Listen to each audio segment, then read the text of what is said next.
नमस्कार। राजस्थान की तमाम फटाफट खबरों में आपका स्वागत है। खबरों के लिए आपसे निवेदन है कि यदि आपने राजस्थान की खबरों के लिए आपके अपने चैनल को सब्सक्राइब नहीं किया है तो कृपया करके आपके अपने चैनल को सब्सक्राइब कर लें। आप सब्सक्राइब करते हैं तो हमें हिम्मत होती है सही और सच्ची खबरें आप तक पहुंचाने की जो मीडिया आपसे छुपाता है।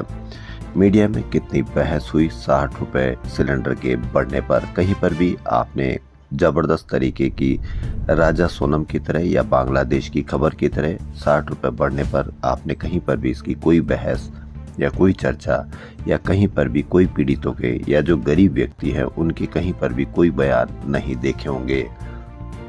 तो इसलिए क्या है आज की वह सभी खबरें। T20 वर्ल्ड कप फाइनल का मंच तैयार है। टीम इंडिया जहां लगातार दूसरी बार वर्ल्ड चैंपियन बनकर इतिहास रचने के करीब खड़ी है, वहीं न्यूजीलैंड पहली बार विश्व विजेता बनने का सपना लेकर मैदान में उतरेगी। अब जीतेगा कौन, यह तो शाम को मैच ही बताएगा। आज महिला दिवस है। यह उन महिलाओं को समर्पित जो अपने अधिकारों के लिए संघर्ष करती है, उन महिलाओं के लिए नहीं जो देखती है कि किस तरह से दूसरी महिला संघर्ष कर रही है और खुद चुप रहती है। तो उन सभी महिलाओं के लिए एक बार पुनः निवेदन कि यदि आप कहीं पर भी कोई महिला संघर्ष करती हुई दिखे तो कम से कम उनके साथ अवश्य खड़ी रहे। उन महिलाओं के लिए खबर कि अब 25 दिन बाद ही बुक होगा सिलेंडर। केंद्र का निर्देश, घरेलू आपूर्ति प्राथमिकता। जी हाँ, बड़ी बात, पहले तो 60 रुपए महंगा और अब 25 दिन बाद ही बुक होगा सिलेंडर। कितनी परेशानी होगी सिर्फ महिलाओं को। महिला दिवस पर एक विशेष कि आप अपने कमेंट करके अवश्य बताएं कि यदि 25 दिन बाद में बुक होगा तो कितने दिन बाद में सिलेंडर आएगा, कितने दिन आपके घर में चलता है। इस पर भी आप अवश्य कमेंट करके बताएं कि क्या है यह नीति सही है या गलत है। कोटा बूंदी में शनिवार को लोकसभा स्पीकर ओम बिरला, सीएम भजनलाल शर्मा और केंद्रीय नागरिक उड्डयन मंत्री के राम मोहन नायडू ने ग्रीन फील्ड एयरपोर्ट का शिलान्यास किया। कोटा में 2 साल में बनेगा एयरपोर्ट, एयरबस उतर सकेंगे। राजस्थान में आगामी पंचायती चुनाव को लेकर संकट खड़ा हो गया। ओबीसी प्रतिनिधित्व आयोग की रिपोर्ट इस महीने के भीतर तैयार नहीं हो सकेगी, इसमें और समय लगेगा। दूसरी ओर सुप्रीम कोर्ट ने चुनाव पूरा कराने की समय सीमा 15 अप्रैल तय कर रखी है। ऐसे में कोर्ट द्वारा निर्धारित समय सीमा में चुनाव होने के आसार बेहद कम हो गए। यह तय माना जा रहा है कि राज्य सरकार इसी मुद्दे पर हाईकोर्ट में एक अंतरिम प्रार्थना पत्र दाखिल कर अपनी मजबूरी जाहिर कर सकती है और चुनाव कराने के लिए अतिरिक्त समय और मार्गदर्शन मांग सकती है। जयपुर इंटरनेशनल एयरपोर्ट से 29 मार्च से फ्लाइट संचालन का पूरा शेड्यूल बदल जाएगा। इस दिन से समर फ्लाइट शेड्यूल लागू होगा, जिसके तहत करीब 15 फ्लाइट्स बंद होने की आशंका है। अभी रोजाना 26 शहरों के लिए औसतन 66 फ्लाइट संचालित होती है, लेकिन समुद्र शेड्यूल में संख्या घटकर 53 रह सकती है। इसमें जैसलमेर, जोधपुर, बीकानेर की फ्लाइट बंद होने की संभावना है, यानी 23 शहरों के लिए फ्लाइट संचालित होगी। आपदा में अवसर किस तरह से कोई भी कंपनियां उठाती है, इसका नज़ारा देखिए। T20 वर्ल्ड कप का फाइनल रविवार को अहमदाबाद में खेला जाएगा। इसको लेकर जयपुर के क्रिकेट प्रेमियों में भी खासा उत्साह है। ऐसे में जयपुर से अहमदाबाद जाने वाली फ्लाइट्स का किराया बढ़ गया। जयपुर से अहमदाबाद के लिए इंडिगो की रोजाना 4 फ्लाइट संचालित होती है। शनिवार और रविवार को उड़ानों का किराया 13,764 रुपये कर दिया गया, जबकि आमतौर पर 4500 से 5000 रुपये तक होता है। न तो आप इसकी शिकायत कर सकते हैं, न ही आपकी शिकायत को दूर कर सकता है।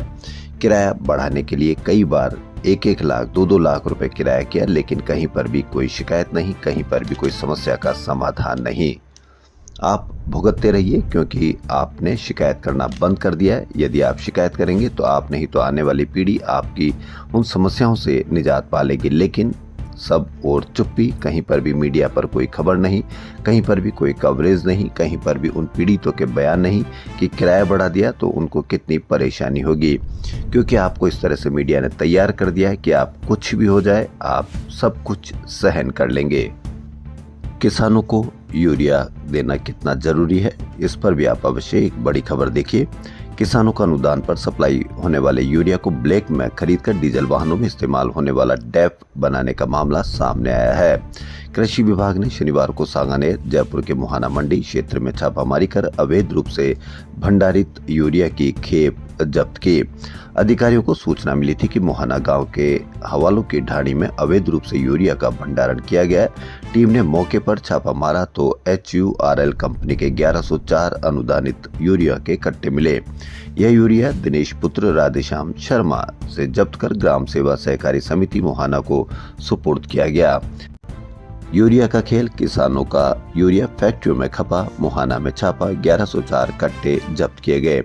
कहीं पर भी कोई बड़ी खबर नहीं, कहीं पर भी कोई बड़ी चर्चा नहीं।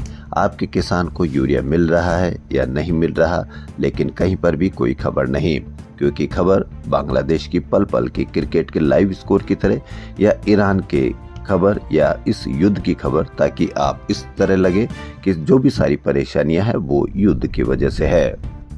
राजस्थान विश्वविद्यालय के पूर्व छात्र संघ अध्यक्ष और पिछले दिनों NSUI के राष्ट्रीय अध्यक्ष बने विनोद जाखड़ शनिवार को जयपुर पहुंचे। इस दौरान उनका जगह जगह भव्य स्वागत किया गया। जाखड़ एयरपोर्ट से बाहर निकलने के बाद समर्थकों के काफिलों के साथ JLN मार्ग से होते हुए राजस्थान यूनिवर्सिटी पहुंचे, जहां कार्यकर्ताओं और समर्थकों ने फूल मालाओं से उनका स्वागत किया। इस दौरान विश्वविद्यालय परिसर और JLN मार्ग पर काफी भीड़ हो गई। इसके चलते कुछ समय के लिए JLN मार्ग पर ट्रैफिक जाम की स्थिति भी बन गई। कार्यक्रम के बाद जाखड़ अपने काफिले के साथ धावास स्थित अपने घर के लिए रवाना हुए। गौरतलब है कि NSUI के राष्ट्रीय अध्यक्ष पद पर जाखड़ ने 28 फरवरी को कार्यभार ग्रहण किया था। इसके बाद वे पहली बार जयपुर आए हैं। 87 जयपुर की कॉलोनियों के आशियाना बचाने की मांग को लेकर रविवार को होने वाली रैली का श्योपुर के व्यापारियों ने भी समर्थन किया है। इससे पहले श्योपुर व्यापार मंडल के अध्यक्ष सुरेश मेहरवाल के नेतृत्व में 7 सदस्यीय टीम ने विभिन्न व्यापारिक प्रतिष्ठानों पर पहुंचकर व्यापारियों से रैली में शामिल होने और सुबह 10 से 12 बजे तक दुकानें बंद रखने की अपील की थी। राजधानी जयपुर में शनिवार को गर्मी के हालात रहे। इस दौरान तेज धूप खिली रही और लोगों को तेज गर्मी से रूबरू होना पड़ा। यहाँ दिनों रात का तापमान सामान्य से अधिक चल रहा है। दोपहर में लोगों का घरों से निकलना अभी से मुश्किल हो रहा है। यहाँ दिन का तापमान 36.2 डिग्री सेल्सियस रहा, जो सामान्य से 6 डिग्री सेल्सियस अधिक था। इसी तरह से रात का तापमान भी 20 डिग्री सेल्सियस रहा, जो सामान्य से 4.2 डिग्री सेल्सियस अधिक था। पुलिस मुख्यालय में हुई एक विभागीय बैठक के दौरान एक उच्च अधिकारी के साथ अपमानजनक शब्दों का प्रयोग कर अपमानित करने का मामला सामने आया। आरोप है कि प्रेजेंटेशन के दौरान बीच में टोकते हुए आपत्तिजनक टिप्पणी की गई। इससे बैठक तनावपूर्ण हो गई। पीड़ित अधिकारी ने ज्योतिनगर थाने में मुकदमा दर्ज कराते हुए मामले की जांच और कानूनी कार्रवाई की मांग की है। विधानसभा में शुक्रवार को पारित किए गए डिस्टर्ब एरिया बिल 2026 के खिलाफ कांग्रेस मुखर हो गई। बिल पारित करने से पहले सदन में PCC चीफ गोविंद सिंह डोटासरा ने ऐलान कर दिया था कि 2028 में कांग्रेस की सरकार बनेगी तो इस बिल को खत्म करेंगे। शनिवार को कांग्रेस अल्पसंख्यक विभाग ने भी इस मामले को लेकर सड़कों पर उतरने का ऐलान कर दिया। मोर्चा ने चेतावनी दी कि बिल के खिलाफ प्रदेश भर में आंदोलन होगा। सुप्रीम कोर्ट का भी दरवाजा खटखटाएंगे। अल्पसंख्यक विभाग के अध्यक्ष MD चौकदार ने शनिवार को प्रदेश कांग्रेस मुख्यालय में यह ऐलान किया। वे बोले, ये बिल संविधान विरोधी है। भाजपा राजस्थान में भाईचारा खत्म करने में लगी है। हिंदू मुसलमान में खाई और बढ़ाना चाहते हैं। पहले भी राजस्थान सरकार धर्मांतरण विरोधी कानून लेकर आई है, जिसके खिलाफ सुप्रीम कोर्ट में 2 याचिका दाखिल की हुई है। राजस्थान में इस बार नहरबंदी की तारीख 5 दिन आगे खिसकेगी, क्योंकि राजस्थान को पंजाब से उनके हिस्से का पूरा पानी नहीं मिला है। वर्तमान में आंशिक नहरबंदी 21 मार्च से और पूर्ण नहरबंदी 5 अप्रैल से प्रस्तावित है। अब आंशिक नहरबंदी 26 मार्च से और पूर्ण नहरबंदी 10 अप्रैल से लागू हो सकती है। राजस्थान की पूर्व मुख्यमंत्री वसुंधरा राजे आजकल बहुत ज्यादा सक्रिय है। वसुंधरा राजे ने महिला दिवस की पूर्व संध्या पर महिलाओं से कहा कि अपनी जिंदगी का रिमोट कंट्रोल अपने हाथ में रखिए, अपने फैसले खुद लेना सीखिए, आत्मनिर्भर और मजबूत बनिए, शिक्षा हासिल कीजिए और अपने सपनों को पूरा करने के लिए थोड़ा सब्र भी रखिए। आज नहीं तो कल आपके सपने जरूर पूरे होंगे। उन्होंने कहा कि सपनों को पूरा करने के लिए खून पसीना दोनों बहाने पड़ते हैं। किसी ने कहा कि बांध कर रखे हैं अपने पांव क्यों जंजीर से, तोड़ना सारी हदों को सीख बहते नीर से। ऐसी कर कोशिश जो चाहे तुझको मिल सके और जो ना मिल सके उसको छीन ले तकदीर से। वह शनिवार को JCRC यूनिवर्सिटी में इंटरनेशनल वुमेन्स डे के उपलक्ष्य पर आयोजित कार्यक्रम में महिलाओं को संबोधित कर रही थी।